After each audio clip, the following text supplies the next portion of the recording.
우리가 잘 아는 말씀입니다. 우리 기도하고 있습니다. 하나님 아버지 감사합니다.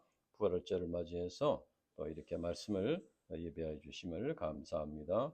우리 심령의 모든 사망 권세를 다 몰아내 주시고 부활의 산 소망이 넘칠 수 있도록 축복해 주시옵소서. 감사합니다. 예수님 이름으로 기도합니다. 아멘. 부활절은 해마다 날 숫자가 조금씩 다릅니다. 다른데 이것이 니케아 공예회라는 옛날에 이제 그 공예회에서 결정된 전통에 따른 것인데 추분이죠. 춘분 후에 첫 만월, 첫 보름 지난 후에 첫 번째 주일로 이렇게 부활절 예배를 드리기로 결정했습니다. 왜 그러냐면은 이것을 정할 때 유대교에서는 주로 이제 이렇게 이제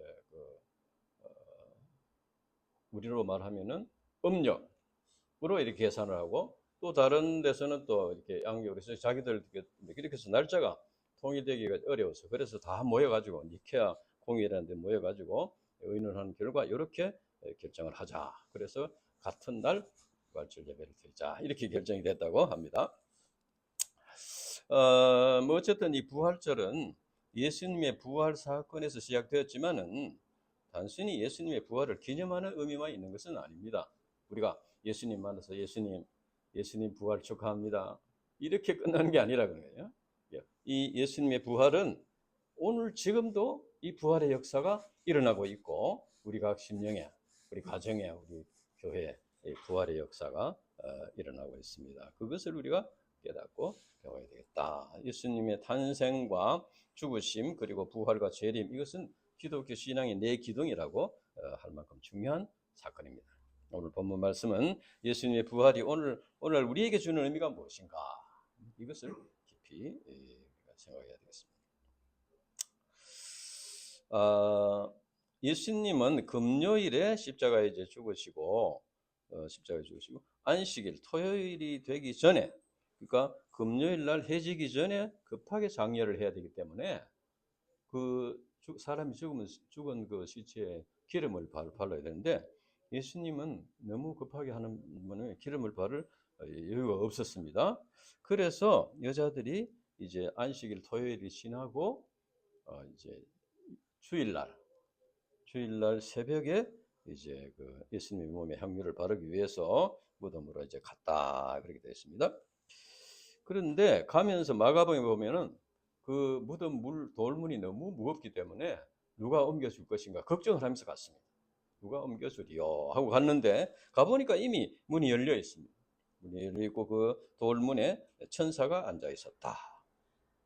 그래가지고 이제 무덤을 지키던 파수꾼들이 무서워서 떨면서 죽은 자 같이 되었다 얘기했습니다. 이때 천사들이 여자들에게 이제 말하기를 무서워하지 말라. 십자가에 못 박히신 예수는 예수를 너희가 찾는 줄을 아노라. 그가 여기 계시지 않고 그가 말씀하시던 대로 살아나셨느니라. 말씀하신 대로 살아나셨느니라. 예수님은 평소에 제자들에게 십자가에 죽으셨다가 부활하실 것을 여러 번 말씀하셨습니다. 그러니까 이 예수님의 부활은 인간의 합리적인 이성으로서 어떤 이해를 하거나 뭐 과학적으로 분석을 해서 이렇게 이제 인정할 수 있는 것이 아니고 예수님의 부활은 말씀을 단순하게 믿고 영접 죽은 자가 살아나는 것은 하는 것을 알 수 있다. 말씀하신 대로 되셨다는 것입니다. 그 당시 제자들이 이제 예수님의 부활을 믿는 것은 오늘날 우리가 예수님의 재림을 믿는 것과 같습니다. 우리가 예수님의 재림도 무슨 어떤 뭐 합리적인 어떤 이성으로 또는 뭐 과학적인 분석으로 그것을 믿을 수 있는 것이 아닙니다. 말씀에 그렇게 예언이 되어 있으니까 그걸 믿고 받아들이는 겁니다. 하나님 나라를 믿는 것도 마찬가지입니다. 그리고 천사는 여자들에게 그 누우셨던 것을 보라 이렇게 했습니다. 예수님의 그 무덤은 빈 무덤이다 그러죠. 그런데 부활하신 예수님의 몸은 문이 열리지 않아도 안으로 들어갈 수 있는 그런 신령한 몸으로 부활하셨어요. 나중에 제자들을 만날 때도 문이 닫혀 있는데도 쏙 들어가지고 예수님 제자들을 만났다는 거죠. 그런데 굳이 돌문을 열어놓은 것은 왜 그렇겠냐? 이것은 우리 인간들이 워낙 이제 부활을 잘 믿지 못하니까 빈 무덤을 보여주고 믿으라고 했어요. 만약에 빈 무덤 돌문이 닫혀 있는데 부활하셨다 하면 더 믿기가 어려운 거죠. 그 속에 뭐 시체가 있는지 없는지 뭐 어딘지 모르잖아요. 그래서 이제 믿음을 갖도록 이렇게 해주신 것입니다. 그래서 이제 여자들이 이제 천사들이 시키는 대로 제자들에게 부활 소식을 전하기 위해서 가다가 그다음에 이제 예수님을 만났습니다. 그래서 예수님도 똑같은 말을 했습니다. 두려워하지 말라 이렇게 하시고 갈릴리에 가면은 나를 만날 수 있을 것이다 하는 것을 제자들에게 말하라고 또 똑같은 말을 했어요. 제자들은 대부분 갈릴리 어부 출신들입니다. 그래서 이제 갈릴리에서 부르심을 받았는데 큰 소망과 비전을 가지고 이제 제자의 삶을 출발했습니다. 그러나 제자들은 예수님이 십자가에 달려 죽으실 때 두려워하면서 다 도망가고 말았습니다. 그러나 이제 그러니까 제자들의 마음 속에는 이렇게 좀 자책감이 있는 것이죠. 예수님의 부르심을 받고 열심히 했는데 이제 자기들이 예수님 혼자 십자가를 지도로 놔두고 도망을 가버렸다는 거죠. 뒤에 따라가면서 옆에서 따라가면서 이렇게 참 예수님을 이렇게 격려를 하고 이렇게 해줘야 되는데 자기들도 죽을까봐 다 도망갔다는 거죠. 그래서 예수님께서 자기들을 뭐 이렇게 포기하지 않으셨겠나, 버리지 않겠어요. 그런 생각을 할 수가 있는 것이죠. 그러나 예수님께서는 제자들에 대해서 실망하거나 포기하지 않으시고 처음 만났던 갈릴리에서 다시 만나자. 그것은 처음 내가 너희들에게 소망했던 그 소망, 사랑, 그것이 변함이 없다. 그 말이에요. 예수님은 너희들에게 가졌던 소망과 사랑은 변함이 없다. 그러니까 그것을 표현하기 위해서 굳이 갈릴리에서 만나자. 이와 같이 예수님은 부르심의 소망과 사랑이 변함이 없는 분이시다. 우리가 주님의 부르심을 받고 이렇게 비전과 소망을 가지고 제자의 삶을 출발하지만은 사탄 마귀의 해방으로 인해서 그 소망과 비전을 잃어버리고 불신에 빠지는 경우가 있습니다. 실족하는 경우가 있습니다. 그러나 예수님은 연약한 우리들에게 실망을 하시거나 포기하시거나 이렇게 하지 않고 다시 처음 만났던 그 사랑의 관계성을 회복하기를 원하시고 처음 가졌던 소망을 이렇게 계속 갖기를 원하신다. 그래서 예수님은 우리의 연약함에도 불구하고 예수님의 사랑과 예수님의 부르심의 소망이 변함이 없다 하는 것입니다. 그리고 우리가 이제 좀 어떻게 가다가 제자의 삶을 살다가 뭐 넘어지기도 하고 또 뒷걸음치기도 하고 뭐 이렇게 하지만은 그러나 예수님은 늘 그 제자리에 계셔서 이제 우리를 인도하신다. 그래서 우리가 연약하게 넘어진 일이 있더라도 변함없이 우리를 사랑하시고 변함없이 우리에게 소망을 두신 주님을 바라보고 주님과의 사랑의 관계성을 회복해야 하는 것입니다. 그 다음에 이제 11절부터 보면은 예수님이 이제 시체가 없었으니까 그 무덤 속에 그러니까 이 경비병들이 대제사장에 가가지고 예수님 시체가 없었습니다. 이렇게 하니까 대제사장들이 이제 제자들에게 제자들이 훔쳐갔다 돈을 주면서 제자들이 훔쳐갔다고 거짓말을 시키라고 이렇게 했습니다. 그래서 이것은 이제 예수님의 부활이 주는 의미가 너무 중요하기 때문에 부활 신앙을 갖지 못하도록 해방하는 사탄 마귀의 이제 해방이다 이렇게 볼 수 있습니다. 그러면 예수님의 부활이 그러면 얼마나 참 중요한 것이냐, 어떤 의미가 있느냐, 그렇죠? 첫째는 예수님이 부활하심으로써 인간을 구원할 그리스도임이 확정되었습니다. 예수님께 십자가에 죽으심으로써 끝났다면 어떻게 됩니까? 예수님도 사망 권세를 이기지 못하는 그런 것이 됩니다. 그러면 사망 권세를 이기지 못한다는 것은 뭡니까? 죄의 삭은 사망이니까 죄가 있는 분이다 그 말이에요. 예수님이 사망 권세를 이기지 못하면 죄가 있는 분이 됩니다. 그러니까 죄가 있는 분이 죄인이 다른 죄인을 구원할 수가 없습니다. 그리스도가 될 수 없다는 것입니다.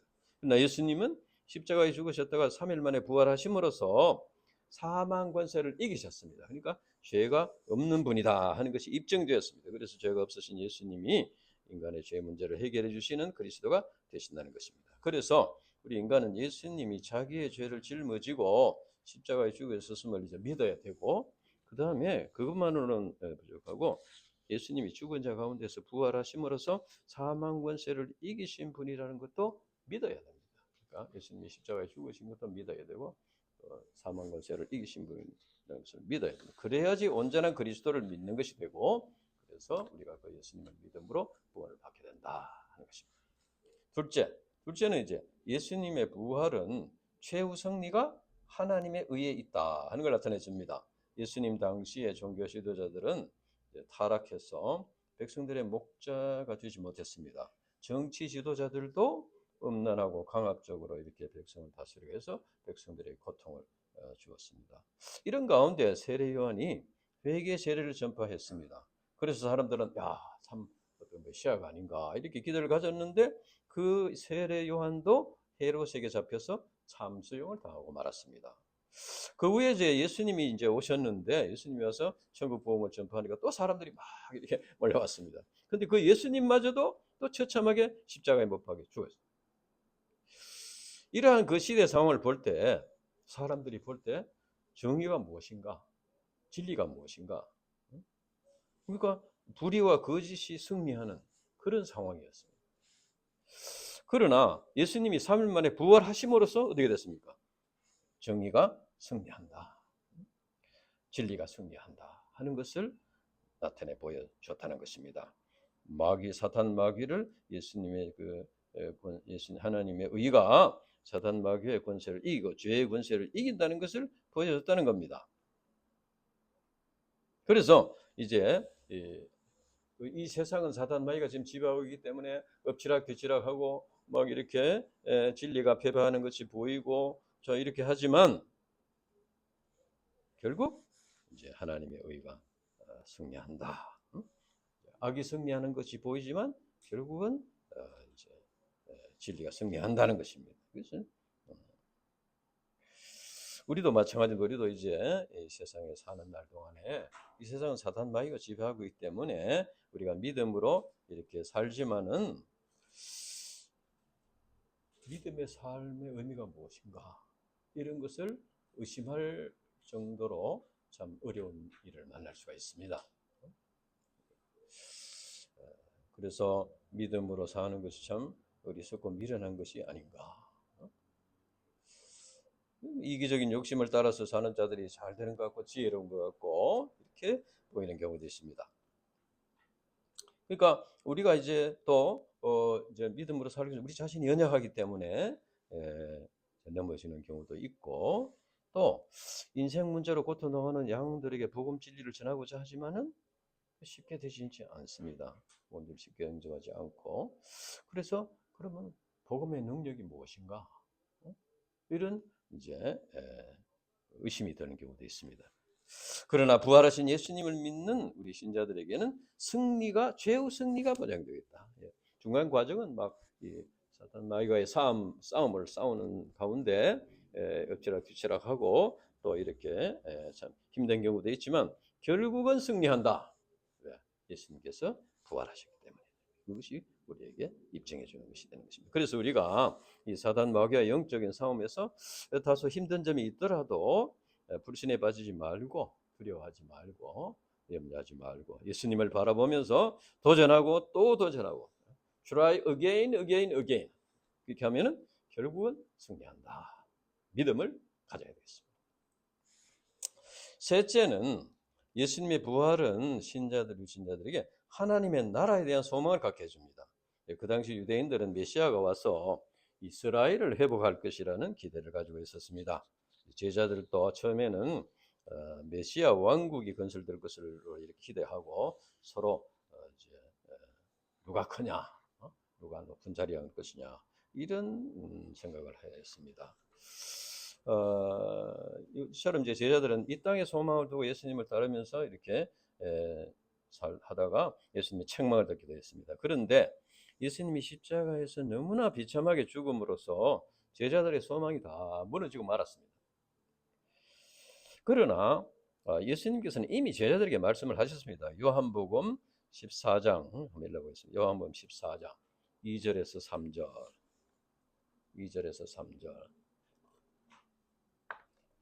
요한복음 14장 2절에서 3절. 요한복음 14장 2절에서 3절. 시작. 내 아버지 집에 거할 곳이 많도다. 그렇지 않으면 너희에게 일렀으리라. 내가 너희를 위하여 거처를 예비하러 가노니 가서 너희를 위하여 거처를 예비하면 내가 다시 와서 너희를 내게로 영접하여 나 있는 곳으로 너희도 있리라. 이렇게 이미 말씀을 하셨어요. 그러나 그 당시에는 그 뜻을 알지 못했고 심각하게 받아들이지 않았습니다. 그러나 제자들이 예수님의 이제 죽으심과 부활을 성천을 체험한 후에 참 이것을 이제 여기에 대한 믿음을 이제 갖기 시작했습니다. 그래서 장차 오셔서 하나님 나라로 인도하신다. 그 말씀이 이루어진다는 소망을 갖게 되었다는 거예요. 제자들은 하나님 나라에 있는 산 소망을 바라보면서 사도행전의 놀라운 역사를 이루었습니다. 사도 바울도 하나님 나라의 산 소망을 바라보면서 만물의 찌꺼기 같이 되면서까지 이제 복음 전파의 사명을 감당했습니다. 우리 선교사님들도 하나님 나라의 산 소망을 바라보면서 이제 세계 선교의 십자가를 감당하고 있습니다. 제자들은 이제 예수님의 부활의 소식을 듣고 17절, 16절, 17절에 보면은 이제 11제자, 가룟유다를 제외한 11제자가 갈릴리에 가서 예수께서 지시하신 땅에 산에 이르렀다. 그래서 예수를 배우고 경배하나 아직도 의심하는 사람들이 있더라. 그러니까 이제 예수님을 보고도 아직도 의심하는 사람이 있었다 그죠? 부활하신 예수님을 만난 여자들은 제자들에게 이제 갈릴리에 가면 예수님 만날 수 있다는 그 소식을 전해 주었는데 그 제자들이 예수님을 만났습니다. 그래서 예수님을 그래서 경배했다고 했습니다. 경배. 여기서 이제 아직도 의심하는 자들이 있었다. 이것은 부활 신앙을 갖는 것이 그만큼 어렵다 하는 것을 이제 나타내 줍니다. 제자들은 예수님이 십자가에 못 박힐 때 두려워서 다 도망갔을 뿐 아니라 이제 예수님을 다시 이제 사신 예수님을 보고도 믿지 않다. 그러나 예수님은 그들의 연약함을 탓하지 않으시고 변함없이 그들을 품어주셨습니다. 그래서 여기서 경배했다는 것은 경배라는 것은 이제 신하가 왕에게 존경과 충성을 맹세하는 것을 의미합니다. 그래서 제자들이 예수님에게 경배했다는 것은 예수님을 왕으로 영접했다 하는 것입니다. 제자들은 예수님의 부활을 체험한 후에 예수님이 참 경배의 대상이라는 것을 깨닫게 되었다는 것입니다. 제자들은 십자가 앞에서 두려워하며 예수님을 버리고 자기들만 살겠다고 이제 도망을 갔었는데 그만큼 연약한 자들이었다는 것이죠. 그러나 부활하신 예수님을 만나고 난 뒤에는 그 내면의 변화의 역사가 일어난 것입니다. 제자들은 부활하신 예수님을 통해서 부활 신앙을 갖게 됐습니다. 그들은 부활의 선 소망을 가지고 예수님의 말씀에 절대적으로 순종해서 사도행전의 역사를 이루게 되었습니다. 이와 같이 예수님이 하나님의 아들 그리스도요 구세주요 왕으로서 참 경배의 대상임을 믿고 순종해 섬기는 이것이 올바른 신앙입니다. 우리가 예수님에 대해서 그러니까 예수님은 무슨 윤리 도덕을 가르치는 도덕 선생도 아니고 또 처세술이나 삶의 지혜를 가르치는 분도 아니고 또 예수님은 우리가 뭐 급할 때 참 급한 일을 어려운 일을 만날 때 찾아가지고 도움을 받는 그런 무슨 뭐 여술공회 같은 그런 분도 아닙니다.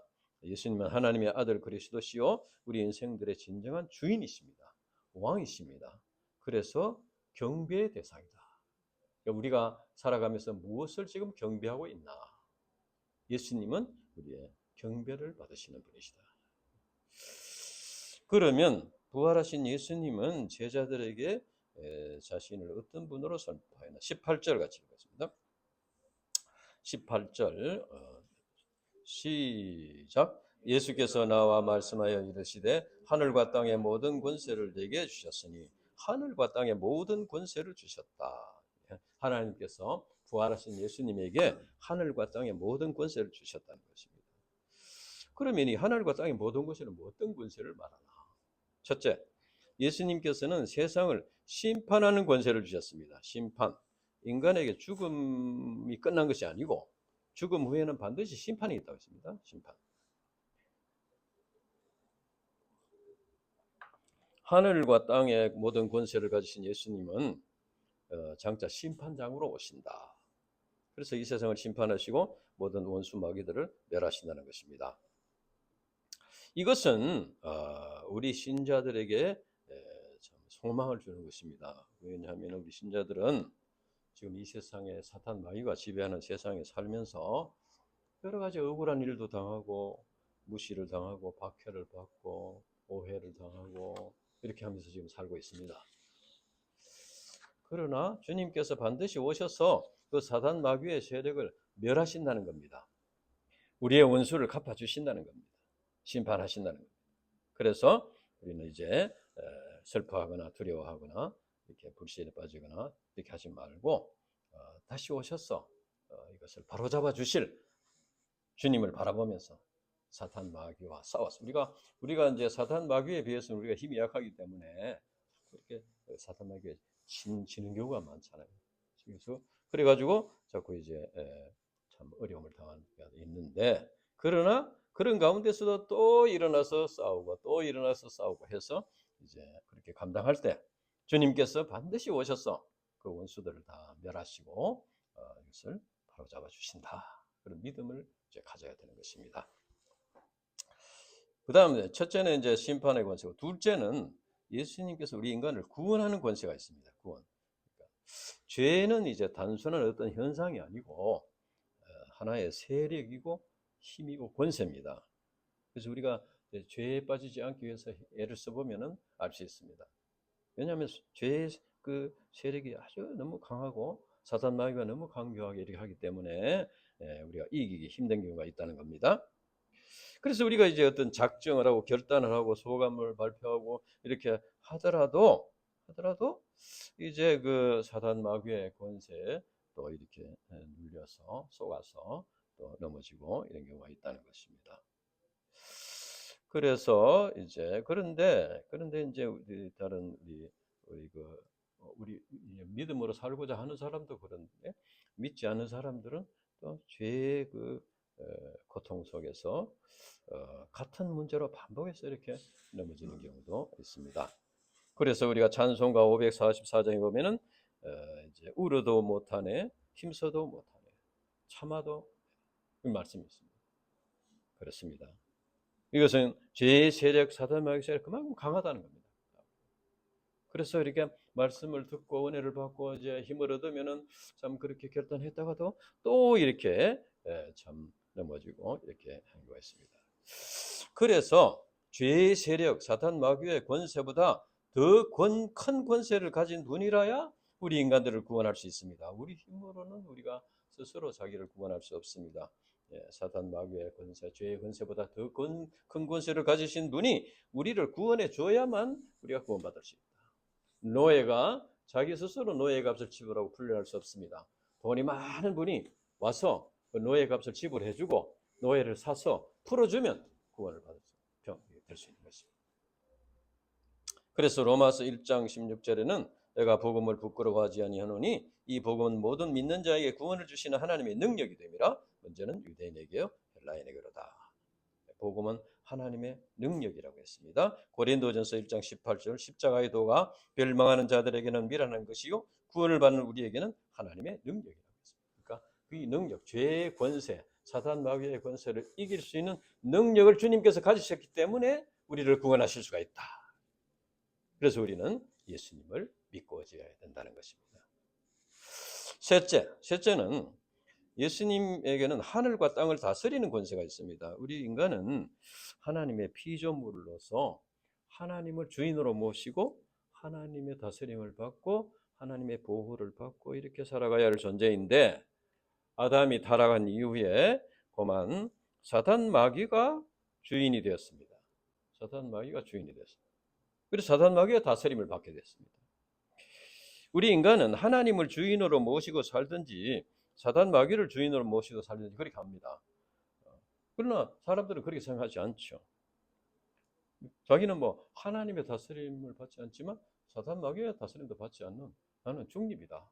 나는 중립지대다. 이렇게 생각하죠. 그것은 사단 마귀에 속고 있는 것이죠. 그래서 대개 이제 사람들은 자기가 죄의 권세에 사로잡혀 있고 또 사단 마귀의 다스림을 받고 있는 것을 알지 못합니다. 그래서 그런 데다가 이제 너는 죄의 다스림을 받고 사탄 마귀의 다스림을 이러면 굉장히 화를 내고 막 이렇게 합니다.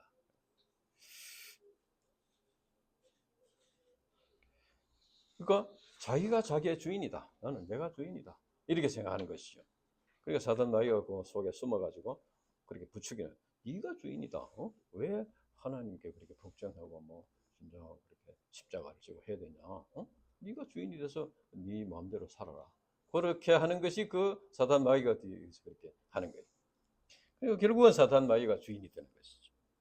이것이 우리 인간의 불행의 원인이다.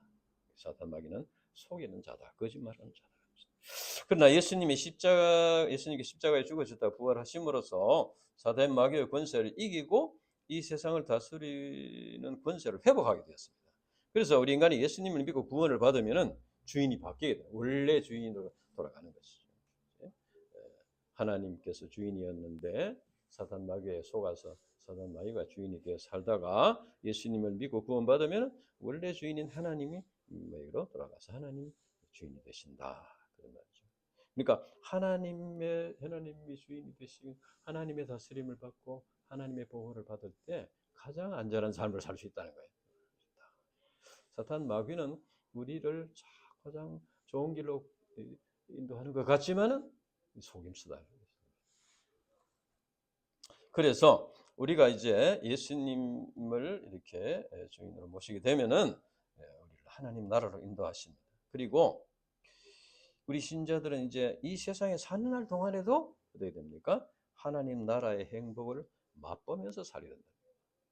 어떤 인간 조건이 막 다 좋아진다는 뜻은 아니고 그 주어진 조건 속에서 참된 행복을 누리면서 살다가 하나님 나라에 장타 들어가야 된다. 요한복음 3장에 보면 니고데모에게 예수님께서 이제 하나님 나라를 보게 된다 했습니다. 이 땅에 사는 날 동안 하나님 나라를 본다는 것은 맛보면서 산다는 것입니다. 그리고 장차 하나님 나라에 들어가게 된다. 이것이 진정한 행복이라는 것입니다. 그러면 하나님 하늘과 땅의 모든 권세를 가진 예수님께서 제자들에게 이제 무엇을 명하셨나? 우리 19절에서 20절 같이 읽겠습니다. 19절에서 20절 시작. 그러므로 너희는 가서 모든 민족으로 제자를 삼아 아버지와 아들과 성령의 이름으로 세례를 베풀고 내가 너희에게 분부한 모든 것을 가르쳐 지키게 하라. 내가 세상까지 너희와 항상 함께 있으리라 했습니다. 그래서 하늘과 땅에 있는 모든 권세를 가진 예수님 제자들에게 마지막으로 유언과 같은 말씀을 주셨습니다. 이것은 이제 십자가의 은혜로 구원받은 우리에게 주신 말씀. 근데 여기 보면은 11 제자에게만 말씀하신 것으로 이래 되어 있는데 그러면은 이 말씀이 11 제자에게만 주신 것일까요?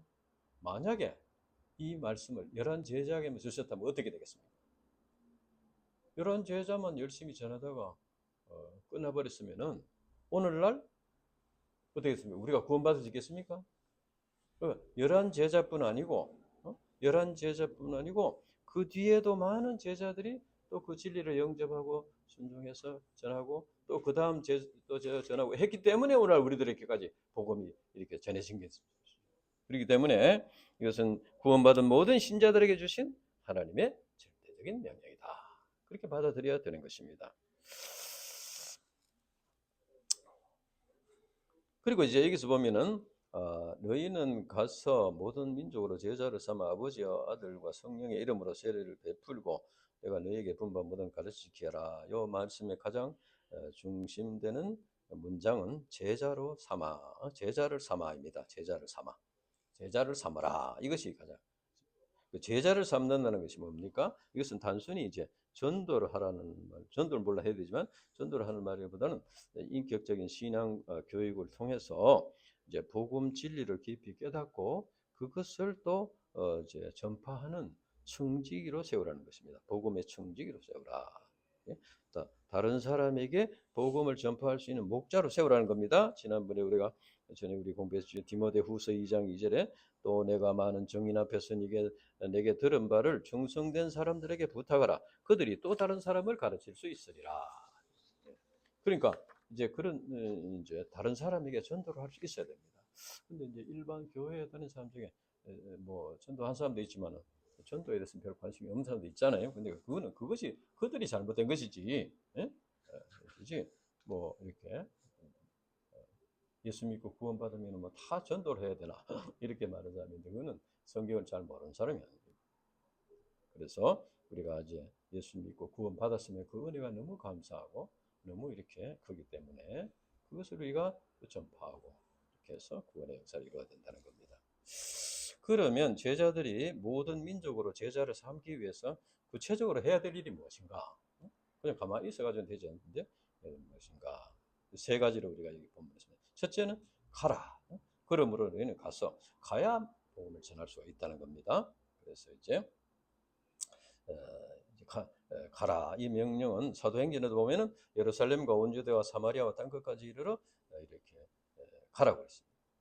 여기서 이제 이 명령은 만왕의 왕이신 예수님의 정권 대사의 사명을 가지고 세상으로 가라는 겁니다. 그래서 복음을 전하라. 그 제자들은 말씀에 순종해서 여러 민족에 가서 복음을 전파했습니다. 또 이제 그 후에도 많은 주님의 종들이 복음, 지금도 우리 선교사님들이 또 가서 복음을 전하고 있습니다. 오늘날 우리들도 이제 캠퍼스에 가서 이제 복음을 전하고 있습니다. 그래서 첫째는 가라. 둘째는 근데 이제 가는 것이 가면은 막 환영해주고 막 감사합니다. 이렇게 좋은 복음을 전해주시니 너무 감사합니다. 이렇게 하면 좋은데 그렇지 않죠. 그렇지 않아서 참 힘든 점이 있죠. 그렇지만은 그래 가야 된다. 그다음에 이제 둘째는 세례를 베풀라 했습니다. 아버지와 아들과 성령의 이름으로 세례를 베풀고 세례라는 것은 구약의 할례에서 유래된 것인데 믿음으로 죄 사함을 받고 의롭다함을 받은 것을 이제 인친 것이다. 인정하는 것이다. 그 말이에요. 이 사람은 이제 예수님을 믿고 구원을 받은 자다. 이렇게 인정한 것이고 본인도 나는 예수님을 믿고 구원을 받은 자입니다 하는 것을 고백하는 그런 의미로 세례를 받는 것입니다. 그러니까 이제 그러니까 세례를 주기 위해서는 어떻게 됩니까? 구원의 확신이 있어야 되는 거예요. 구원의 확신. 구원의 확신을 가지려면 어떻게 해야 됩니까? 구원의 확신. 우리가 앞에서 공부한 대로 예수님이 왜 죽으셨나? 그것을 깨달아야 됩니다. 그것을 예수님이 왜 죽었습니까? 우리 죄를 사하시기 위해서 죽으셨습니다. 그러니까 죄를 회개하고 죄 사함을 받아야 되는 거죠. 그래야지 이제 구원을 받는 것이다. 그래서 세례를 주기 위해서는 먼저 죄를 고백하고 회개하도록 해야 한다는 겁니다. 이를 위해서 이제 성경 말씀을 가르쳐서 그러면 죄를 회개하려면 뭐가 죄인지를 깨달아야 됩니다. 그러면 성경 말씀을 가르쳐 죄를 깨닫게 해야 됩니다. 예수님도 가장 먼저 전한 첫 메시지가 뭡니까? 회개하라 천국이 가까이 왔느니라. 그래서 이것은 이제 죄를 회개하고 십자가 복음지를 믿으면 구원받고 이제 하나님과 바른 관계를 맺고 천국의 행복을 누릴 수 있다. 그러니까 우리가 여기서 성경을 배우고 가르치는 목적이 여기에 있습니다. 우리가 성경을 읽고 공부하고 가르치고 또 말씀을 듣고 이렇게 할 때 가장 중요한 것이 뭡니까? 죄를 깨닫는 것입니다. 죄를 깨달아야만 회개할 수 있고 회개해야만 죄사함 받고 구원받을 수 있고 그렇게 해야 하나님과 바른 관계를 맺을 수 있다.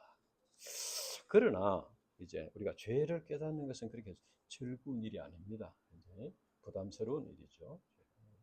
되도록이면 인정하기 싫어합니다. 그러나 우리가 이제 구원받고 천국의 행복을 누리기 위해서는 반드시 거쳐야 될 과정이다. 그래서 성경을 공부하면 이제 죄를 깨닫게 되지만은 또 그 죄 문제를 해결받을 수 있는 길도 깨닫게 됩니다. 그것이 바로 예수 그리스도를 믿음으로 구원을 얻는 복음 진리입니다. 그래서 세례를 베풀라 하는 것은 우리 이제 캠퍼스 양들이나 또 세상 불신자들이나 또 우리 자녀들에게 이제 죄를 깨닫도록 도와주고 그 다음에 무엇이 죄냐? 그 다음에 예수님을 믿음으로 죄 사함을 받고 이제 하나님의 자녀가 되도록 이렇게 해야 된다는 겁니다. 그러나 사실 예수 믿으면 복을 받습니다. 이런 말을 하기가 참 좋습니다. 하기도 쉽고 또 듣기도 참 즐겁죠. 예수 믿으면 복 받습니다. 믿으세요. 잘 됩니다. 이거 좋잖아요. 말하기도 좋고. 그런데 회개하고 제사함을 받아라. 이거 참 말하기도 어렵고 또 듣기도 거북하고 또 그렇습니다.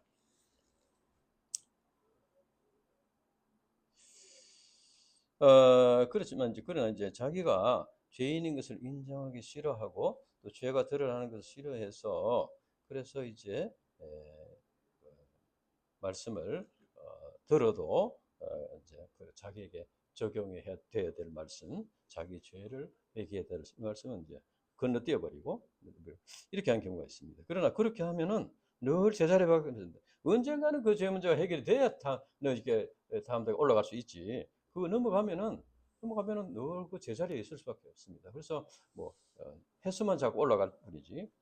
그러니까 우리가 다소 고통스러운 점이 있더라도 우리는 진실하게 하나님 앞에서 이렇게 말씀이 가르쳐 주는 죄, 그것을 깨달아야 됩니다. 깨닫고 인정하고 시인하고 고백하고 회개해야 된다. 그렇게 할 때 하나님과 교통이 이루어져야 돼요. 이것이 왜 중요하냐면 하나님과 교통이 이루어져야 내 기도가 하나님께 상달이 되고 하나님의 축복이 내게 오게 되는 거예요. 이 통로가 열려야 됩니다. 그걸 가로막고 있는 것이 죄입니다. 죄. 그것을 그냥 두고서는 아무 문제도 해결이 되지 않습니다. 되겠습니까? 하나님이 해결해 주셔야지 문제가 해결되는데 그게 막혀 있으면 안 되는 거예요. 그래서 하나님과 나와의 이 관계가 이렇게 통로가 열려야 됩니다. 사람하고의 관계, 교회와의 관계가 아니고 하나님과 나와의 관계. 사람들은 전에도 내가 얘기했지만 다 죄인입니다. 다 연약함이 있어요. 그러니까 너도 죄인이고 나도 죄인이고 뭐 참 이해하고 서로 뭐 이렇게 할 수 있습니다. 그러나 그 죄를 용서하시고 구원하시는 분은 하나님이십니다. 그러니까 하나님 앞에서 하나님께서 이렇게 인정하시도록 하나님께서 인정하시는 그런 죄의 고백과 회개가 있어야 되는 거예요. 그래야지 이제 통로가 열리게 돼서 하나님과 바른 관계를. 그러니까 하나님과 바른 관계는 그렇게 중요한 것입니다. 그것을 여러분들이 꼭 기억을 했으면 좋겠어요. 그래서 여러분들이 다 하나님의 그 기도 응답을 받고 축복을 받는 그런 이제 자녀들이 됐으면 좋겠다. 그다음에 셋째, 가르쳐 지키게 하라. 가르치게 하라. 내가 너희에게 분부한 모든 것을 가르쳐 지키게 하라. 가르쳐 지키게 하라는 말은 뭡니까? 그러니까 예수님을 믿고 구원받은 신자들이 이제 말씀에 순종해서 지키게 하라는 거예요. 순종하는 거예요. 순종해서 성화를 이루도록 하라는 겁니다.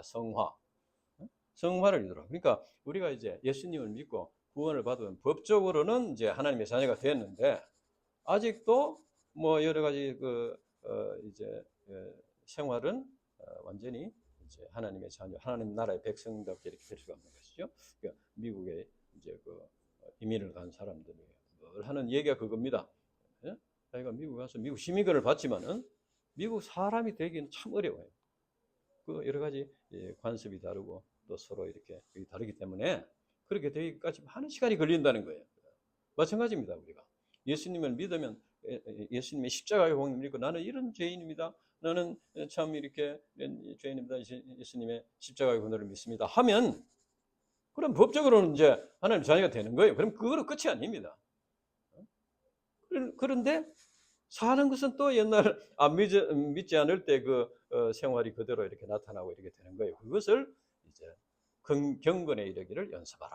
것이죠. 그러니까 그런 투쟁을 통해서 그것이 바로 가르쳐 지키게 하랍니다.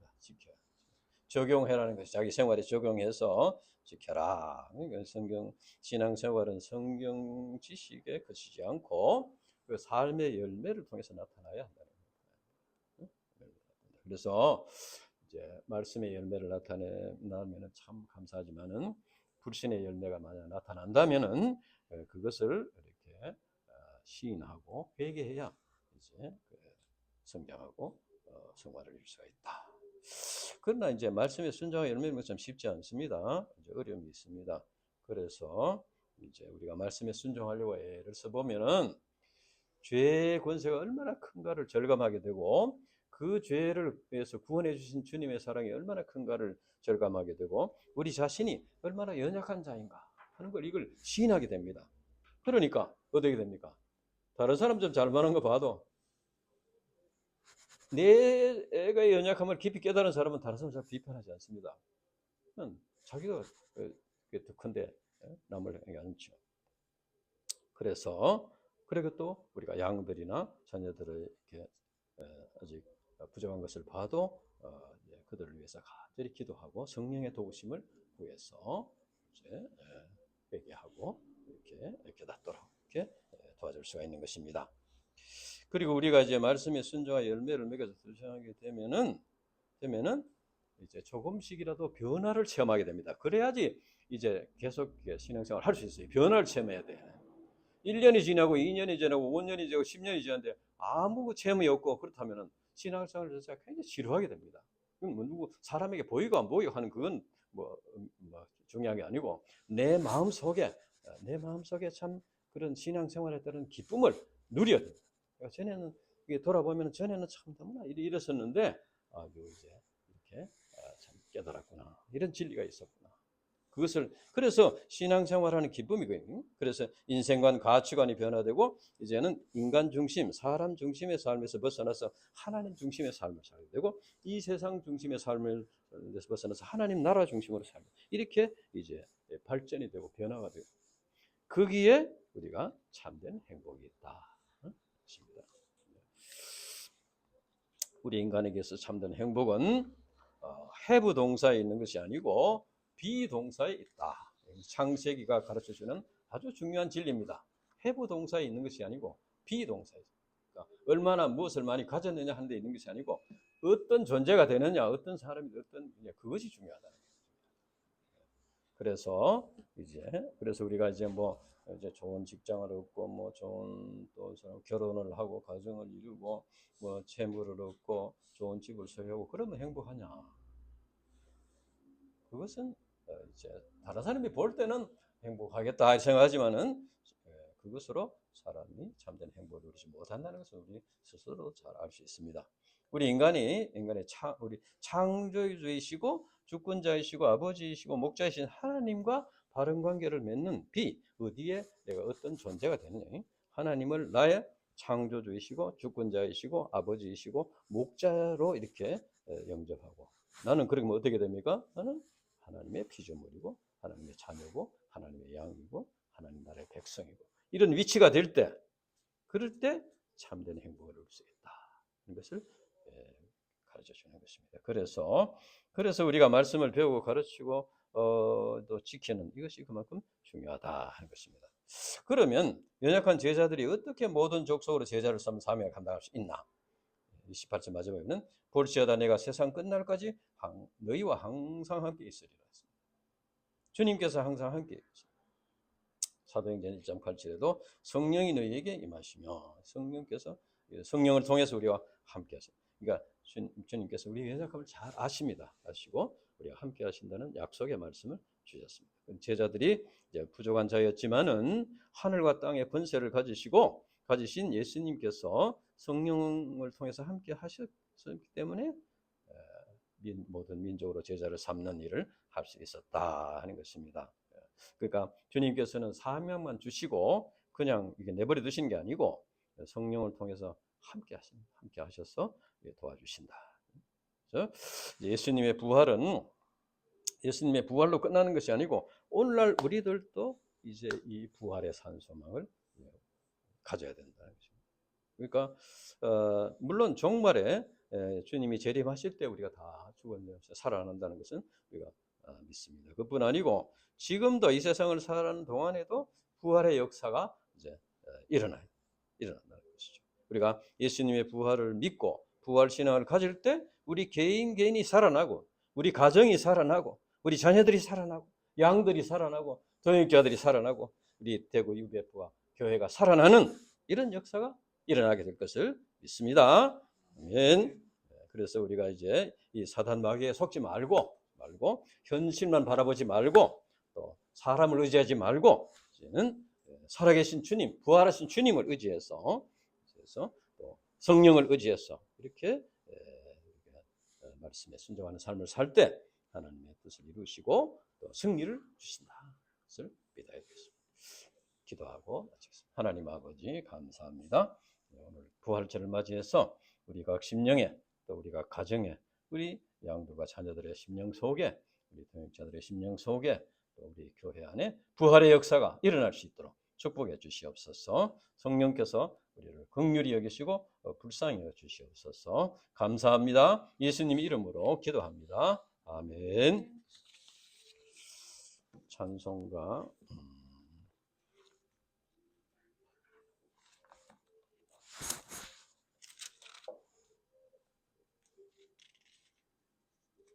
167장